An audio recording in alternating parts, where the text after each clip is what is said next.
నా హైడ్రేషన్ కోసం I just trust one thing. ఫుల్గా వాటర్ ఉండే కంట్రీ డిలైట్ వల్ల పొలాచి కోకోనట్స్. సో ఇప్పుడే కంట్రీ డిలైట్ యాప్ డౌన్లోడ్ చేసుకొని ఆర్డర్ చేయండి.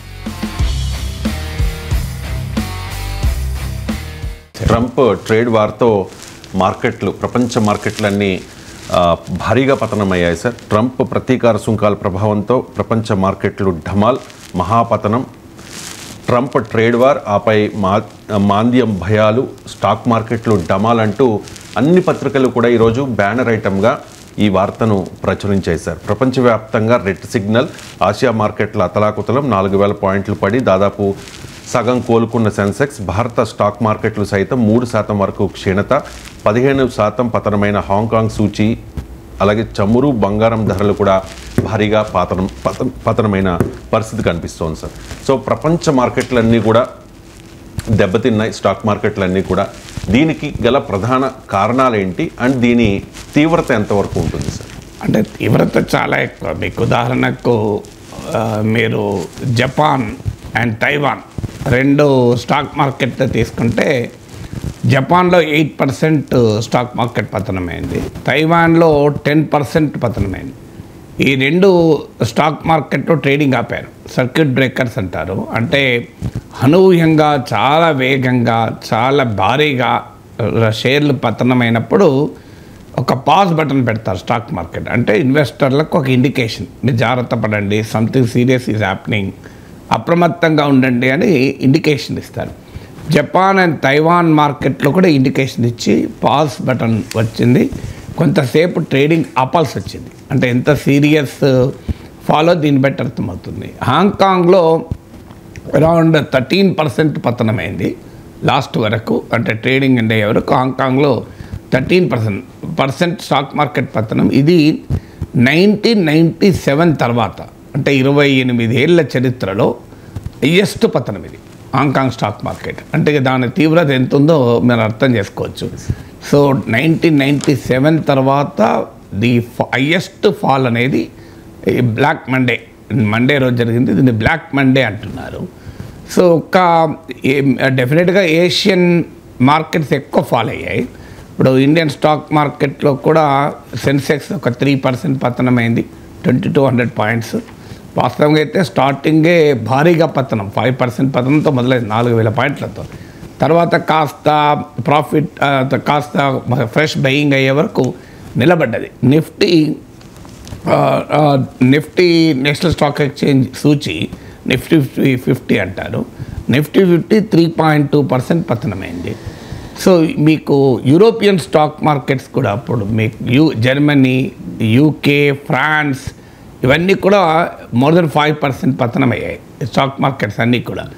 అమెరికన్ స్టాక్ మార్కెట్లు కూడా భారీగా పతనం అవుతున్నాయి. మీకు S&P గ్లోబల్ 2.5% పతనమైంది. ఈవెన్ మీకు ఇది ఇప్పుడే కాదు, అమెరికన్ స్టాక్ మార్కెట్స్ ట్రంప్ ఈ టారిఫ్స్ అనౌన్స్ చేసిన తర్వాత, సో ట్రంప్ టారిఫ్స్ అనౌన్స్ చేసిన తర్వాత 6 లక్షల కోట్ల స్టాక్ మార్కెట్ సంపద ఎగిరిపోయింది. $6 ట్రిలియన్, 6 లక్షల కోట్ల డాలర్లు, మామూలు కాదు కదా.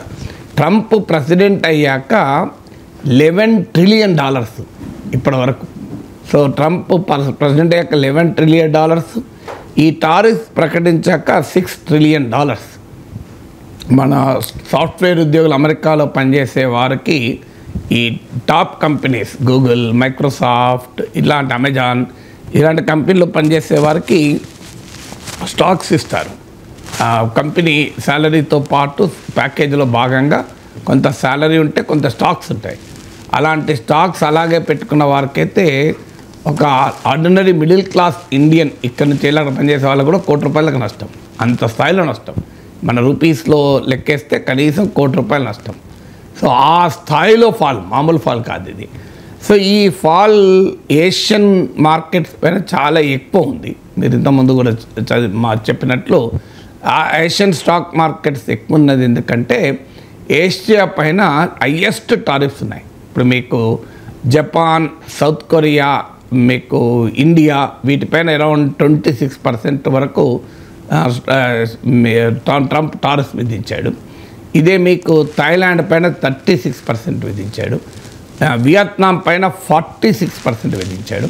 కంబోడియా పైన 49% విధించాడు, చైనా పైన 54 to 60% ఎబో విధించాడు. సో హయ్యెస్ట్ మీకు ఈ హయ్యెస్ట్ టారిఫ్స్ అనేది ఏషియన్ కంట్రీస్ పైన విధించాడు. కారణం ఏంటంటే Asian countries are the manufacturing hub.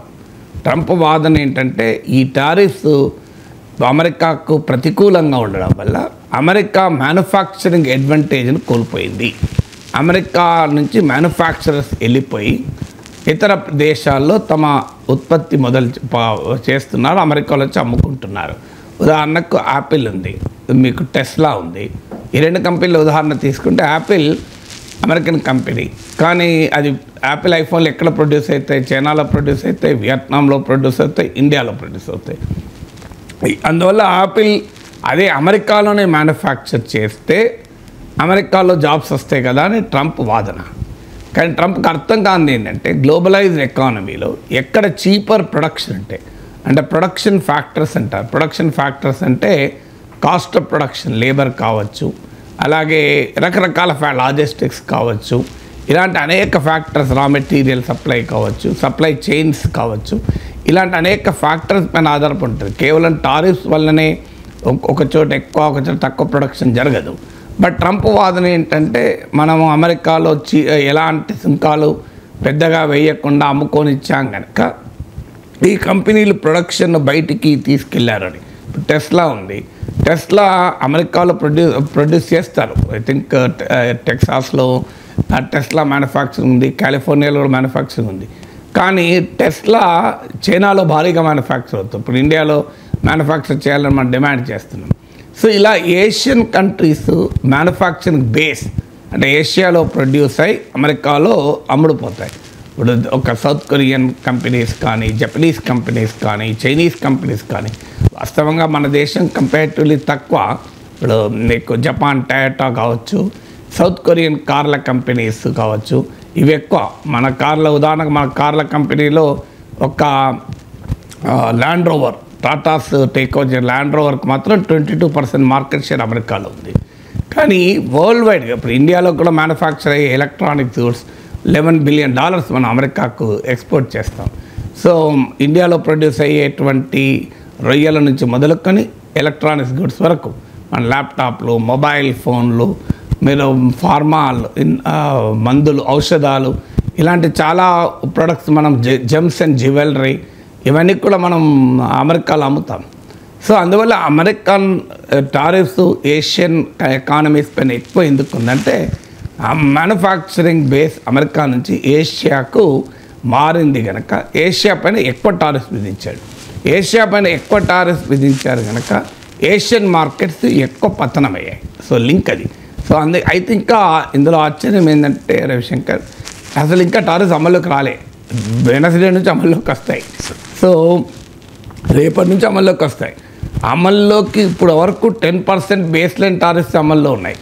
అయినా కూడా నీకు ఇంత భారీ పతనం చూస్తున్నామంటే భవిష్యత్తులో ఇంకా స్టాక్ మార్కెట్స్ ఏ స్థాయిలో పతనం అవుతాయి అనేది మనం ఊహించని అంశంగా మారిపోతుంది. ఎందుకంటే దిస్ ఓన్లీ ఏ బిగినింగ్ అంటున్నట్టు JD Vance American vice president, this only 1 day అన్నాడు లాస్ట్ వీక్. అప్పుడే ఇప్పుడు లాస్ట్ వీకే పతనమయ్యే భారీగా అంటే మళ్ళీ ఈ వీక్ ప్రారంభంలోనే మండేనే భారీ పతనమయ్యాయి. సో ఈ పతనం ఎక్కడి దాకైనా వెళ్ళవచ్చు అని. సో మీకు ట్రంప్ అనుకూలమైనటువంటి ఇన్వెస్టర్స్ కూడా, అంటే ట్రంప్ గెలవాలని ప్రచారం చేసిన ఇన్వెస్టర్స్ కూడా దీన్ని ఎకనామిక్ న్యూక్లియర్ వార్ అంటున్నారు. సో ఆ స్థాయికి ట్రంప్ చేస్తున్నాడు. ట్రంప్ను సపోర్ట్ చేసిన రిపబ్లికన్స్ కూడా ఇవాళ వ్యతిరేకిస్తున్నారు. టెడ్ క్రూజ్ లాంటి వాళ్ళు, అంటే ఇంత ఓవర్గా చేస్తున్న ట్రంప్ ఇది ఎక్కడ దాకా వెళ్తుందని. సో దీనికి ట్రంప్ వాదన అయితే ఇది మెడిసిన్, బిటర్ పిల్ తప్పదు. మనము అమెరికా చాలా ప్రాస్పరస్ కంట్రీ అవుతుంది, అమెరికా ప్రపంచాన్ని డామినేట్ చేసే కంట్రీ అవుతుంది. ఇప్పటిదాకా అమెరికాను దోచుకోవటానికి, అమెరికాను బ్లీడ్ చేయడానికి పాత ప్రెసిడెంట్లంతా అవకాశం ఇచ్చారు, నేను ఇవ్వడం లేదు. This is only a period of transition అంటున్నారు. కానీ పీరియడ్ ఆఫ్ ట్రాన్సిషన్ అయితే చాలా పెయిన్ఫుల్గా ఉంది. కేవలం స్టాక్ మార్కెట్సే కాదు, మీకు స్టాక్ మార్కెట్స్ ఉదాహరణ చెప్పాను. Even it is painful for America, not for the world. World పక్కా పెడదాం. అమెరికా కూడా ఇప్పుడు నేను మీకు లెక్కలు చెప్పాను. ఈ టారిఫ్స్ అనౌన్స్ చేసినప్పటి నుంచి $6 ట్రిలియన్ అంటే $6,00,00,000 స్టాక్ మార్కెట్ సంపద ఆవిరైపోయింది. ట్రంప్ అధికారంలోకి వచ్చినప్పటి నుంచి 11 లక్షల కోట్ల స్టాక్ మార్కెట్ సంపద ఆవిరైపోయింది. సో ఆ స్థాయిలో అమెరికన్ ఎకానమీ కూడా దెబ్బతింది. అమెరికాలో ఇన్ఫ్లేషన్ లేదంటున్నాడు. ఇప్పుడు ట్రంప్ వాదన ఏంటంటే చూడండి, ఆయిల్ ప్రైసెస్ తగ్గుతున్నాయి. ఆయిల్ ప్రైసెస్ మాత్రం తగ్గిన మాట నిజమే. కారణం ఆయిల్ ప్రైసెస్ ఇప్పుడు WTI ఫ్యూచర్స్ $63 పడిపోయింది. మీకు బ్రెంట్ క్రూడ్ $63 పడిపోయింది. WTI ఫ్యూచర్స్ ఏమో $59 పడిపోయింది. Around $60, 59.77 to be precise. అందువల్ల వరల్డ్ ఆయిల్ ప్రైసెస్ పడిపోతున్నాయి, ఇంట్రెస్ట్ రేట్స్ పడిపోతున్నాయి, ఫుడ్ ప్రైసెస్ పడిపోతున్నాయి అనేది ట్రంప్ వాదన. కానీ ఆయిల్ ప్రైస్ ఎందుకు పడిపోతున్నాయి అనేది పాయింట్. ఆయిల్ ప్రైసెస్ పడిపోవడానికి కారణం రిసెషన్ ఫియర్స్ పెరగడం వల్ల. అంటే వరల్డ్ ఎకానమీ, అమెరికన్ ఎకానమీ రిసెషన్లోకి జారుకుంటుంది అన్నప్పుడు ఆయిల్ ప్రైసెస్ పడిపోతాయి. ఎందుకంటే ఎకనామిక్ గ్రోత్ లేనప్పుడు కన్జంప్షన్ ఉండదు. ఎకనామిక్ గ్రోత్ ఉన్నప్పటి నుంచే కన్జంప్షన్ ఉంటుంది. అంటే మనిషి ఇప్పుడు నేను 2003 కన్నా ముందు నాకు కారు లేదు. నేను వాడిన ఆయిల్ ఎంత చాలా తక్కువ. ఎప్పుడో ఒకసారి ఆటోలో పోయేవాడిని, లేదంటే బస్సులో పోయేవాడిని. 2003లో ఒక మారుతి 800 కొనుక్కున్నాను. హైదరాబాద్లో కార్లో తిరిగేవాడిని, ఇతర ప్రాంతాల్లో బస్సులో తిరిగేవాడిని. నాకు ఆదాయం కాస్త ఇంప్రూవ్ అయింది కనుక జీతం ప్రొఫెసర్గా పెరిగింది. నేను ఆయిల్ కన్జంప్షన్ పెరిగింది. తర్వాత నేను మారుతి స్విఫ్ట్ డిజైర్ కొన్నాను, ఇంకొద్ది కాస్ట్లీ కారు, ఇంకా కన్జంప్షన్ పెరిగింది. ఆ తర్వాత ఇప్పుడు జీప్ కంపాస్ కొనుక్కున్నాను. ఇది ఓన్లీ 10 కిలోమీటర్ 11 కిలోమీటర్స్ వస్తుంది. సో ఈ జీప్ కంపాస్తో నాకు ఆయిల్ కన్సంప్షన్ ఇంకా పెరిగింది. అంటే నాగేశ్వర్ అనే ఒక వ్యక్తి 25 ఏళ్ళ లైఫ్ హిస్టరీ తీసుకుంటే వెరీ నెగ్లిజిబుల్ ఆయిల్ కన్సంప్షన్ నుంచి ఇప్పుడు నేను ఎవ్రీ మంత్ కనీసం ఒక 10,000 రూపాయల డీజిల్ పోయించుకుంటాను.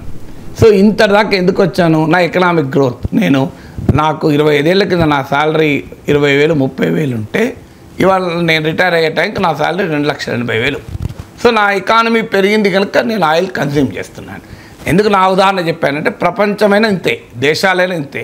ఎకానమీ గ్రోత్ ఉన్నప్పుడు కన్జంప్షన్, ఆయిల్ కన్జంప్షన్ ఉంటుంది. ఎకనామిక్ గ్రోత్ పడిపోతే ఆయిల్ కన్జంప్షన్ పడిపోతుంది. సో ట్రంప్కి అర్థం కావాల్సిందంటే ఆయిల్ కన్జంప్షన్ పడిపోవడానికి ధరలు తగ్గడం కారణం కాదు. ధరలు తగ్గడానికి కారణం ఆయిల్ కన్జంప్షన్ పడిపోవడం. ఆయిల్ కన్జంప్షన్ భారీగా పడిపోతుందని అంచనాలు వస్తున్నాయి. ఎందుకంటే American economy American federal reserve 1.7% growth rate ఉంటుందని అంచనా వేస్తుంది. ఇప్పుడు తాజాగా రేటింగ్ ఏజెన్సీస్ 1% కూడా ఉండదు, 0.1 to 1% ఉంటుందని. చైనా ఎకానమీ లాస్ట్ ఇయర్ 3.9% ఉండే, ఈ ఇయర్ 4.9% ఉంటుందని అంచనా. ఇప్పుడు అది కూడా 2% అన్నా పడిపోతుంది అని. WTO ప్రిస్క్రిప్షన్ వరల్డ్ ట్రేడ్ 1% దెబ్బతింటుంది అని. సో ఇప్పుడు రిసెషన్ ప్రాబబిలిటీని పెంచుతున్నారు. నేను మాట్లాడినప్పటి నుంచే చూస్తున్నా. గోల్డ్మ్యాన్ సాక్స్ 20% ప్రాబబిలిటీ అని చెప్పింది అన్నదే అని చెప్పాను. దాన్ని నిన్న 35% ప్రాబబిలిటీకి గోల్డ్మ్యాన్ సాక్స్ పెంచింది. రిసెషన్ అవకాశాలను 35% పెంచింది అని చెప్పాను. ఇవాళ లేటెస్ట్ ఏంటంటే 45% పెంచింది.